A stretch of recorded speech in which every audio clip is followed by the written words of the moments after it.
Hello friends, welcome back to my YouTube channel arts students corner. आपका फिर से स्वागत है मेरी यूट्यूब चैनल पे। तो कैसे हैं आप लोग? उम्मीद है आप लोग बहुत अच्छे होंगे, अपनी पढ़ाई बहुत अच्छी तरीके से करेंगे, एग्जाम्स की तैयारी बहुत अच्छी तरीके से करेंगे। तो जैसा कि आप लोग अपनी स्क्रीन पे दिख रहा होगा, आज हम लोग पढ़ेंगे नर्मदा बचाओ आंदोलन से स्टार्ट करेंगे इस वीडियो को। हमारा चैप्टर चल रहा है 7 politics in India since independence. ये हमारा बुक है क्लास 12 एनसीईआरटी पॉलिटिकल साइंस का, और है उसका chapter 7 rise of popular movements. उसका ये पार्ट 3 होने वाला है। तो पार्ट 1 पार्ट 2 आप लोग से रिक्वेस्ट है कि देख के आइएगा, उसके बाद ही इसको देखिएगा, उससे आपको चैप्टर को समझने में आसानी होगी। अपने साथ बुक्स खोल के बैठिएगा, उससे भी आपको चैप्टर को समझने में आसानी होगी। चलिए बिना देरी के फटाफट शुरू करते हैं। अगर आपको अच्छा लगे तो लाइक कर दीजिएगा, ज़्यादा से ज़्यादा शेयर कीजिएगा इस वीडियो को, और चैनल को सब्सक्राइब करना मत भूलिएगा। शुरू करते हैं नर्मदा बचाओ आंदोलन। फटाफट से इसको पढ़ते हैं और लाइन बाय लाइन इसका हिंदी समझते हैं। Social movements that we discussed so far raised various issues about the model of economic development that India had adopted at the time of independence। वे सभी सामाजिक आंदोलन जिनके बारे में हमने अभी तक चर्चा की है, देश में आज़ादी के बाद अपनाए गए आर्थिक विकास के मॉडल पर सवालिया निशान उठाते हैं, यानी लगाते रहे हैं। Chipko movement brought out the issue of ecological depletion, whereas the farmers complained of neglect of agricultural sector. Social and material conditions of Dalits led to their mass struggles, whereas the anti-Arab movement focused on the negative fallouts of what was considered development. एक और जहां चिपको आंदोलन ने इस model में निहित पर्यावरणीय विनाश के मुद्दे को सामने रखा, वहीं दूसरी ओर किसानों ने कृषि क्षेत्र की अनदेखी पर भी रोष प्रकट किया। इसी तरह जहां दलित समुदायों की सामाजिक आर्थिक परिस्थितियां उन्हें जन संघर्षों की ओर ले गई, वहीं ताड़ी बंद आंदोलन ने विकास के नकारात्मक पहलुओं की ओर इशारा किया। Sardar Sarovar Project. An ambitious developmental project was launched in the Narmada Valley of the central India in early 80s.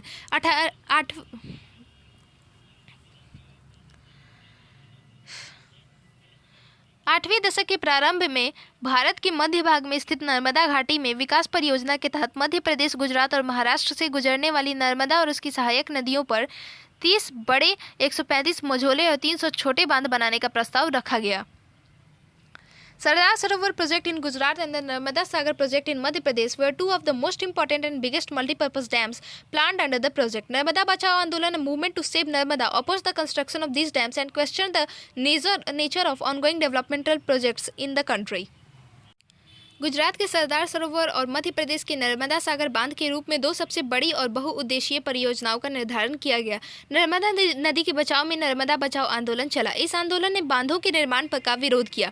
Narmada बचाओ आंदोलन इन बांधों के निर्माण के साथ साथ देश में चल रही विकास परियोजनाओं के औचित्य पर भी सवाल उठा रहा था।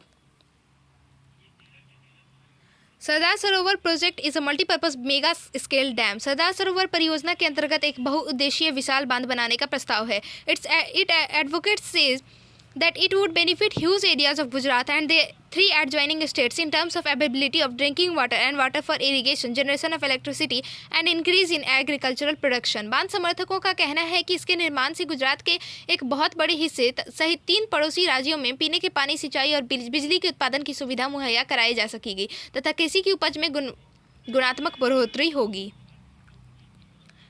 Many more subsidiary benefits like effective flood and drought control in the region were linked to the success of this dam. In the process of construction of the dam, 245 villages from these states were expected to get submerged. बांध की उपयोगिता इस बात से भी जोड़कर देखी जा रही थी कि इससे बाढ़ और सूखे की आपदाओं पर अंकुश लगाया जा सकेगा। प्रस्तावित बांध के निर्माण से संबंधित राज्यों के 245 गांव डूब के क्षेत्र में आ रहे थे। It required relocation of around 2.5 lakh of people from these villages. Issues of relocation and proper rehabilitation of the project affected people were first raised by local activist group. It was around 1988-89 that the issues crystallized under the banner of the NBA, a loose collective of local voluntary organizations. अतः प्रभावित गांवों के करीब 2.5 लाख लोगों के पुनर्वास का मुद्दा सबसे पहले स्थानीय कार्यकर्ताओं ने उठाया। इन गतिविधियों को एक आंदोलन की शक्ल 1988 से 89 के दौरान मिली, जब कई स्थानीय स्वयंसेवी संगठनों ने खुद को नर्मदा बचाओ आंदोलन के रूप में गठित किया। डिबेट्स एंड स्ट्रगल्स, यानी कि वाद विवाद और संघर्ष। Since its inception in the NBA linked its opposition to the Sardar Sarovar project with larger issues concerning the nature of ongoing developmental projects. Narmada आंदोलन अपने गठन की शुरुआत से ही सरदार सरोवर परियोजना को विकास परियोजनाओं के बेहतर मुद्दों से जोड़कर देखता रहा है।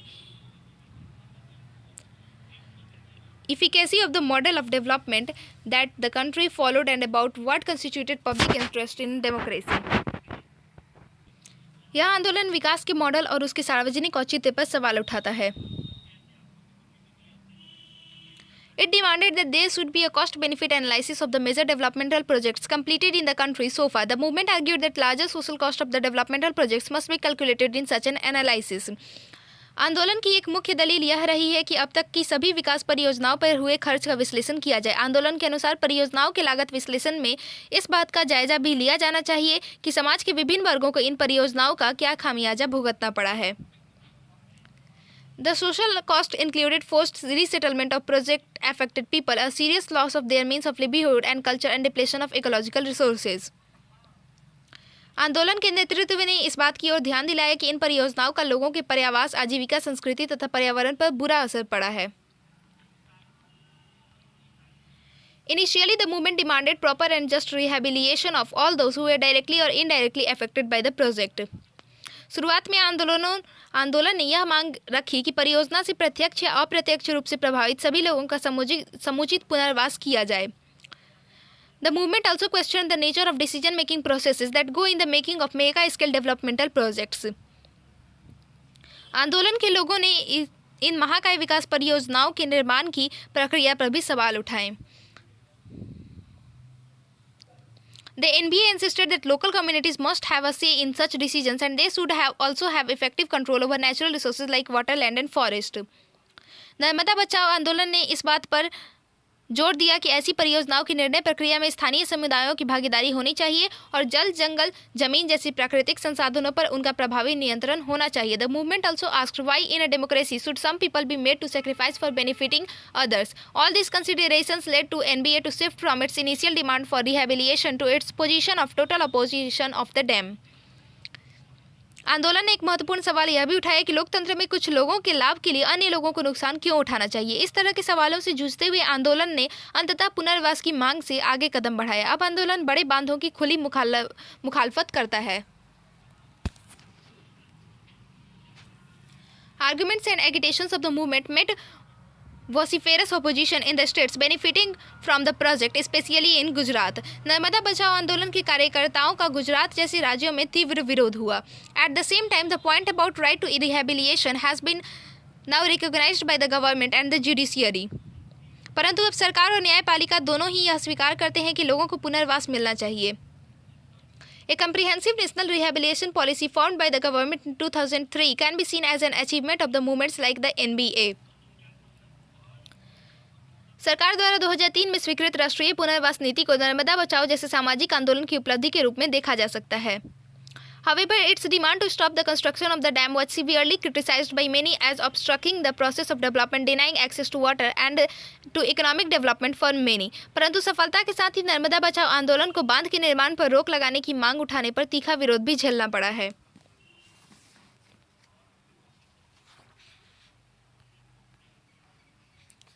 The Supreme Court upheld the government's decision to go ahead with the construction of the dam while also instructing to ensure proper rehabilitation.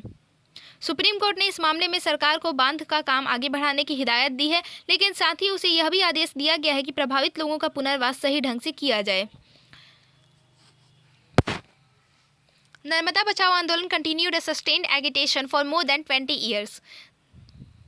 Narmada बचाओ आंदोलन 2 से भी ज़्यादा दशकों तक चला. It used every available democratic strategy to put forward its demands. आंदोलन ने अपनी मांग मुखर करने के लिए हर संभव लोकतांत्रिक रणनीति का इस्तेमाल किया. These included appeal to the judiciary, mobilization of support at the international level, public rallies in support of the movement, and a revival of forms of satyagraha to convince people about the movement's position. आंदोलन ने अपनी बात न्यायपालिका से लेकर अंतर्राष्ट्रीय मंचों तक से उठाई. आंदोलन की समझ को जनता के सामने मुखर करने के लिए नेतृत्व ने सार्वजनिक रैलियों तथा सत्याग्रह जैसे तरीकों का भी प्रयोग किया. However, the movement could not garner much support among the mainstream political parties, including the opposition parties. In fact, the journey of the Narmada Bachao Andolan depicted a gradual process of disjunction between political parties and social movements in Indian politics. परंतु विपक्षी दलों सहित मुख्यधारा की राजनीतिक पार्टियों के बीच आंदोलन कोई खास जगह नहीं बना पाया. वास्तव में नर्मदा आंदोलन की विकास रेखा भारतीय राजनीति में सामाजिक आंदोलन और राजनीतिक दलों के बीच निरंतर बढ़ती दूरी को बयां करती है. By the end of the 90s, however, the NBA was not alone. There emerged many local groups and movements that challenged the logic of large-scale developmental projects in their areas. Around this time, the NBA became part of larger alliance of people's movement that are involved in struggles for similar issues in different regions of the country. उल्लेखनीय है कि 90 दशक के अंत तक पहुंचते पहुंचते नर्मदा बचाओ आंदोलन से कई अन्य स्थानीय समूह और आंदोलन भी आ जुड़े। वे ये सभी आंदोलन अपने अपने क्षेत्रों में विकास की बृहद परियोजनाओं का विरोध करते थे। इस मुकाम तक आते आते नर्मदा बचाओ आंदोलन देश के विभिन्न हिस्सों में चल रहे समधर्मा आंदोलनों के गठबंधन का अंग बन गया। अब है lessons from popular movements. The history of these popular movements help us to understand better the nature of democratic politics, यानी कि जन आंदोलन के सबक। जन आंदोलनों का इतिहास हमें लोकतांत्रिक राजनीति को लेकर बेहतर ढंग से समझने में मदद करता है। We have seen that these non party movements are neither sporadic in nature nor are these a problem. These movements came up to rectify some problems in the functioning of party politics and should be seen as integral part of functioning of integral part of our democratic politics. हमने देखा कि इस तरह के गैर दलीय आंदोलन अनियमित ढंग से खड़े नहीं हो जाते, उन्हें समस्या के तौर पर नहीं देखा जाना चाहिए। इन आंदोलनों का उद्देश्य दलीय राजनीति की खामियों को दूर करना है। इस रूप में इन आंदोलनों को देश की लोकतांत्रिक राजनीति के अहम हिस्से के तौर पर देखा जाना चाहिए। They represented new social groups whose economic and social grievances were not redressed in the realm of electoral politics. Popular movements ensured effective representation of diverse groups and their demands. This reduced the possibility of deep social conflict and disaffection of these groups from democracy. Popular movements suggested new forms of active participation and thus broadened the idea of participation in Indian democracy. सामाजिक आंदोलनों ने समाज के उन नए वर्गों की सामाजिक आर्थिक समस्याओं को अभिव्यक्ति दी जो अपनी दिक्कतों को चुनावी राजनीति के जरिए हल नहीं कर पा रहे थे। विभिन्न सामाजिक समूहों के लिए ये आंदोलन अपनी बात रखने का बेहतर माध्यम बनकर उभरे। समाज के गहरे तनावों और जनता के क्षोभ को एक सार्थक दिशा देकर इन आंदोलनों ने एक तरह के लोकतंत्र की रक्षा की है। सक्रिय भागीदारी के नए रूपों के प्रयोग ने भारतीय लोकतंत्र के जनाधार को बढ़ाया है। Critics of these movements often argue that collective actions like strikes, sit-ins and rallies disrupt the functioning of the government, delay decision-making and destabilize the routines of democracy. इन आंदोलनों के आलोचक अक्सर यह दलील देते हैं कि हड़ताल, धरना और रैली जैसी सामूहिक कार्रवाइयों से सरकार के कामकाज पर बुरा असर पड़ा है। Such an argument invites a deeper question. Why do these movements resort to such assertive forms of actions? We have seen in this chapter that popular movements have raised legitimate demands of the people and have involved large-scale participation of citizens. उनके अनुसार इस तरह की गतिविधियों से सरकार की निर्णय प्रक्रिया बाधित होती है तथा रोजमर्रा की लोकतांत्रिक व्यवस्था भंग होती है। इस तरह की दलीलें एक और गहरे सवाल को जन्म देती हैं और वह सवाल यह है कि जन आंदोलन ऐसी मुखर सामूहिक गतिविधियों का सहारा क्यों लेते हैं। इस अध्याय में हमने देखा कि ये जन आंदोलन जनता की जायज़ मांगों के नुमाइंदा बनकर उभरे हैं और उन्होंने नागरिकों के एक बड़े समूह को अपने साथ जोड़ने में कामयाबी हासिल की है।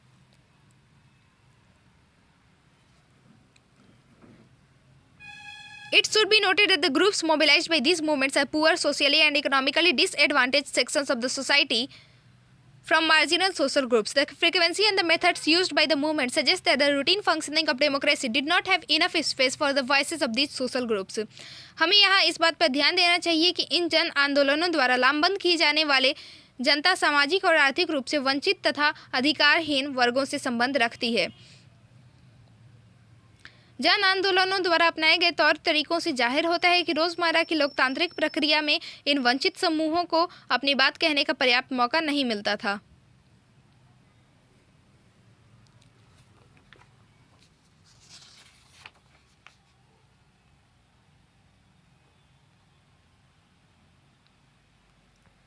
That is perhaps why these groups turn to mass actions and mobilizations outside the electoral arena.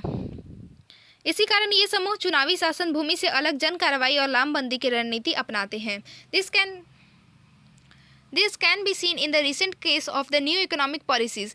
As you will read in chapter 9, there is a growing consensus among political parties over the implementation of these policies. It follows that those marginal social groups who may be adversely affected by these policies get less and less attention from political parties as well as the media.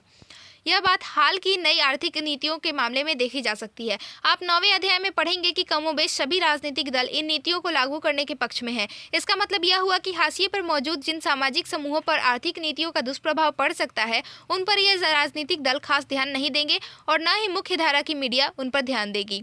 Therefore, any effective protest against these policies involves assertive forms of actions that are taken up by the popular movements outside the framework of political parties. ऐसे में नई आर्थिक नीतियों का विरोध करना हो तो जन कार्रवाई का ही रास्ता बचता है। जन आंदोलन यही काम करते हैं। वे राजनीतिक दलों के चालू मुहावरे से अलग अपने मुद्दे उठाते हैं।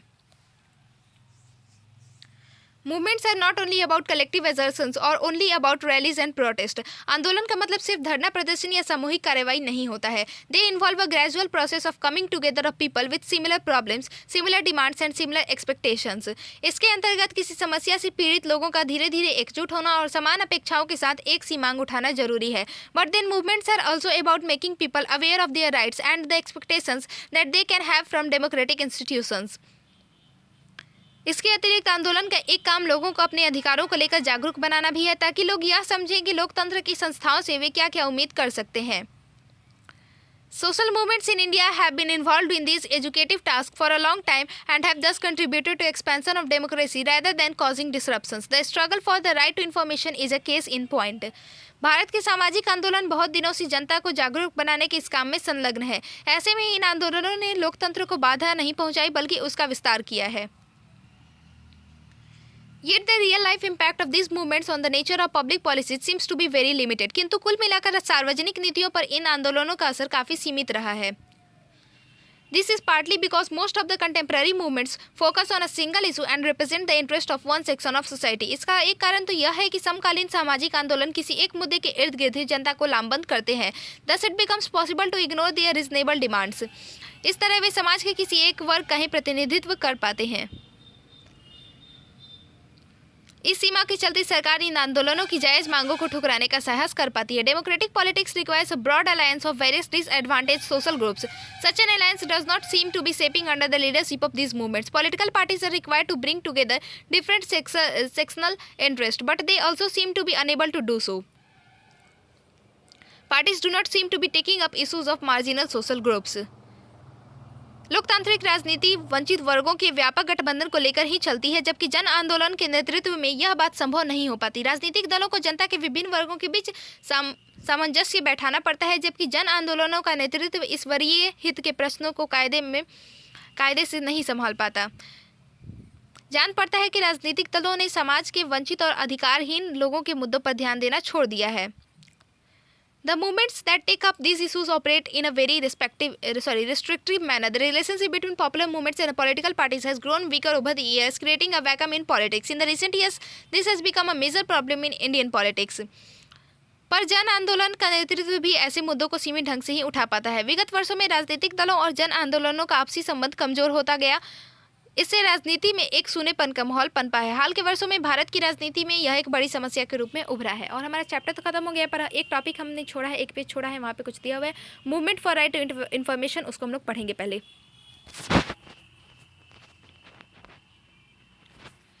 यानी कि सूचना के अधिकार का आंदोलन। The movement for right to information RTI is one of the few recent examples of a movement that did succeed in getting the state to accept its major demand. सूचना के अधिकार का आंदोलन जन आंदोलनों की सफलता का एक महत्वपूर्ण उदाहरण है। यह आंदोलन सरकार से एक बड़ी मांग को पूरा करने में सफल रहा है। This movement started in 1990 when a mass-based organization called the Mazdoor Kisan Shakti Sangathan (MKSS) in Rajasthan took the initiative in demanding records of famine relief work and accounts of laborers. इस आंदोलन की शुरुआत 1990 में हुई और इसका नेतृत्व किया मजदूर किसान शक्ति संगठन ने। राजस्थान में काम कर रहे इस संगठन ने सरकार के सामने यह मांग रखी कि अकाल राहत कार्य और मजदूरों को दी जाने वाली पगार के रिकॉर्ड का सार्वजनिक खुलासा किया जाए। The demand was first raised in Bhim Tehsil in a very backward region of Rajasthan. The villagers asserted their right to information by asking for copies of bills and vouchers and names of persons on the muster rolls who have been paid wages on the construction of schools, dispensaries, small dams and community centers. On paper, such development projects were all completed, but it was common knowledge of the villagers that there was gross misappropriation of funds. In 1994 and 1996, the MKSS organized Jan Sunways or public hearings where the administration was asked to explain its stand in public.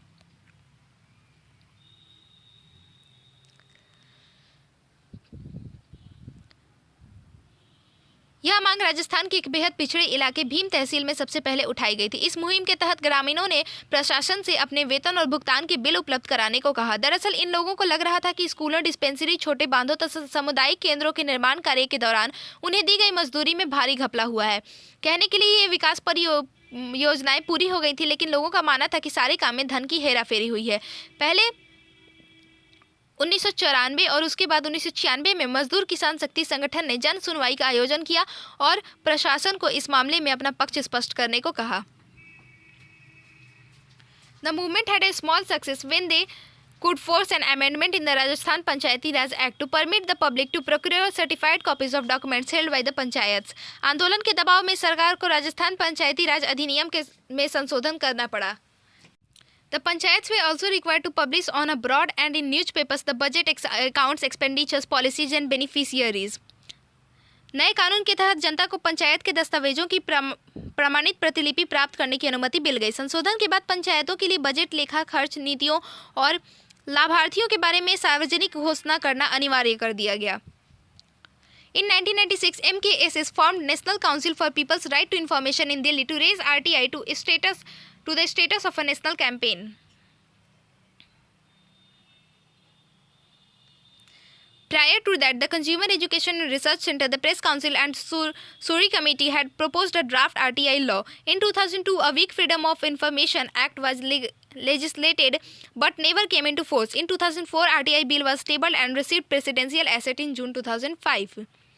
तो 1996 में MFSS ने दिल्ली में सूचना के अधिकार को लेकर राष्ट्रीय समिति का गठन किया। इस कार्यवाही का लक्ष्य सूचना के अधिकार को राष्ट्रीय अभियान का रूप देना था। इससे पहले consumer education and research centre, press council तथा सौरी समिति ने सूचना के अधिकार का एक मसौदा तैयार किया था। 2002 में सूचना की स्वतंत्रता नाम का एक विधेयक पारित हुआ था।